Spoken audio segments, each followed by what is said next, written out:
Fellow Ghanaians, good evening.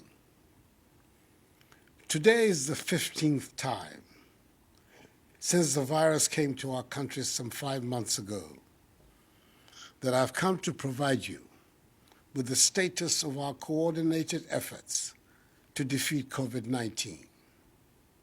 I must thank you again for welcoming me into your homes. And I must repeat how proud I am to be your president in these difficult times. I appeal to all of us to continue in our individual and collective efforts to help contain the spread of the virus in our country. We've been through several phases of the fight against the pandemic. We've put in place restrictions to our everyday lives, indeed, some of which still remain, and we've gradually moved to restoring normalcy in some aspects of our lives. Over the last few weeks, the cap on the number of persons going to church and mosque has been lifted, albeit with strict social distancing. Our final year students in university, senior and junior high schools have returned to school to write their final examinations. And the Electoral Commission has just completed the successful compilation of a voters' register ahead of the conduct of the 2020 general elections in December. On behalf of the people of Ghana, I congratulate warmly the chairperson of the Electoral Commission, Mrs. Jean Mensah, her two deputies, Dr. Eric Asare Bosman and Mr. Samuel Tete, and the entire Commission for the efficient, safe, transparent nature of the registration exercise, where for the first time in our nation's history, Ghanaians were provided with daily updates of the numbers of eligible voters registered, together with specific age, gender, regional breakdowns, and breakdowns of identity documents. All eligible voters were given the unfettered opportunity to register, a process that was fully embraced by the mass of the citizenry. Of course, there were genuine and understandable concerns about conducting such a complex exercise involving millions of citizens at this time. But at the end of the day, Ghanaians did their civic duty by going out to register, having found that the process was overwhelmingly orderly, peaceful, and safe. However, there were those who expressed various degrees of hysteria and negativity towards the exercise, with some who saw heaven and earth to resist the compilation of the register at the peril of their lives, ending up registering. There were also those who offered delicate personal sacrifices in the event of the register, again, ending up registering. And there were those who claimed that in the midst of a pandemic, the registration exercise should not be conducted, with some warning of an explosion in our case count and very high numbers of deaths should the exercise go ahead. By the grace of God, the work of the Electoral Commission and the effective measures put in place by government, these prophecies of doom did not materialize. There were nonetheless deeply regrettable, isolated incidents of violence, which I condemn unreservedly, and which I expect the police to deal with without fear or favor. But the exercise was generally peaceful. The Ghanaian people have, by the conduct of this exercise, demonstrated our commitment once again to consolidating our status as a beacon of democracy on the continent and in the world. The professional Jeremiahs and naysayers who seek cynically to make a profitable industry out of spreading falsehoods, fear, and panic, stoking divisive ethnic sentiments, underestimate the resolve and the determination of Ghanaians to build a united, democratic, peaceful, prosperous, and happy Ghana. We will continue to work hard to prove them wrong. Fellow Ghanaians, when I delivered update number 14 some 3 weeks ago, I indicated that a closer look at the data points to the fact that we are steadily on the path towards limiting and containing the virus and ultimately defeating it. And I requested all of us to pay particular attention to the number of active cases. As of 24th July, the number of active cases, i.e. persons with the virus, stood at 3,307. As of Saturday, 15th August, 3 weeks later, the number of active cases stands at 1,847. This is a clear indication that government policies are working. Currently, there are no recorded COVID-19 cases in the Northeast, Savannah, Upper East, and Upper West regions. And I charge their residents to do everything possible to maintain that situation. Greater Accra, Ashanti, Central, Eastern, and Western continue to be the regions with the highest number of active cases. Thus far, a total of 40,567 persons have recovered from the virus. This means our recovery rate has improved from 89.5% to 95.1% in 3 weeks. Our death rate continues, mercifully, to be low at 0.5%. Happily, there are no backlogs of tests at any of our testing centers, meaning the situational reports are up to date. Indeed, test results that used to take weeks are now available within 48 hours. We have so far conducted 427,121 tests. These statistics undermine as unfounded the claim that Ghana has lost the battle to defeat COVID-19. There can be only one simple reason for this baseless assertion, and that is political expediency.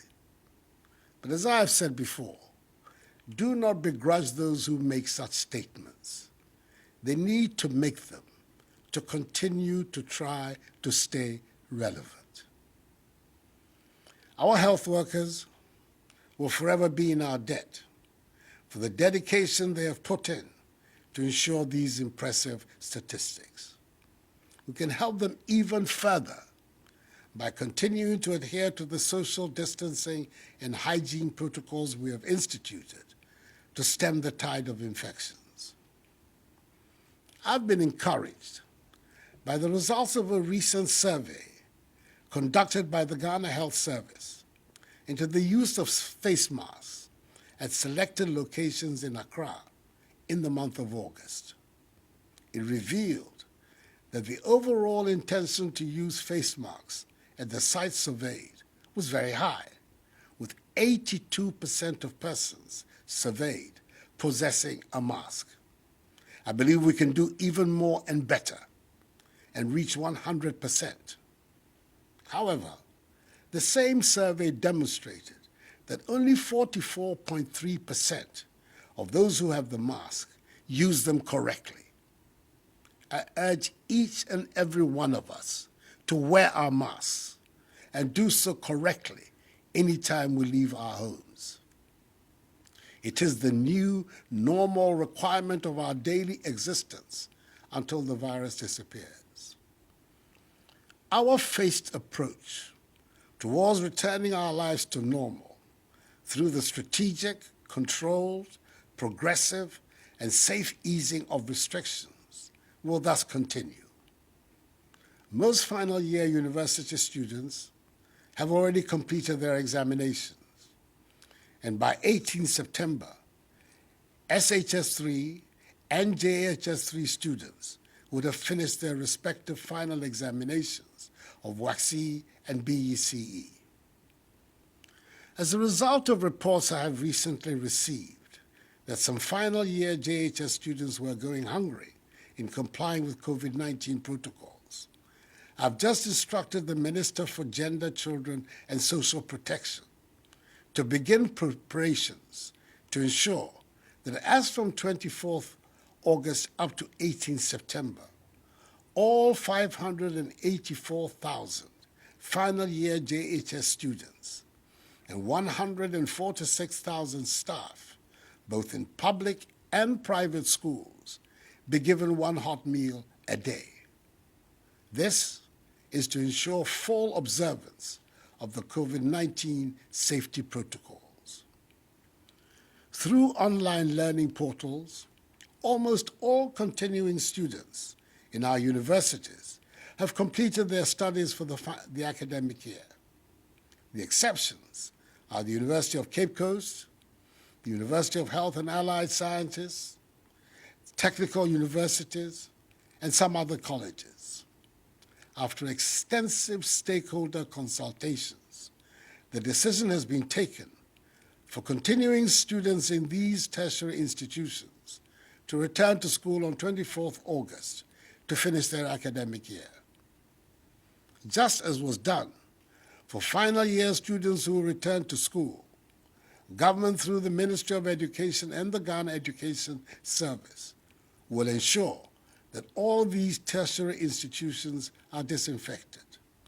Universities will be equipped with the necessary personal protective equipment, and those with their own hospitals and clinics will have isolation centers to deal with any positive cases. All other institutions without their own clinics and hospitals will be mapped to health facilities. There will be no mass gatherings and no sporting activities. Religious activities under the new protocols will be permitted. Social distancing and the wearing of face masks must become the norm on campus.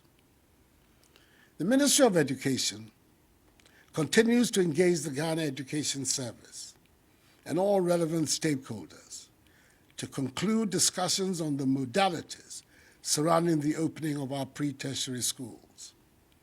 I will communicate in due course the decisions that will be reached from these consultations.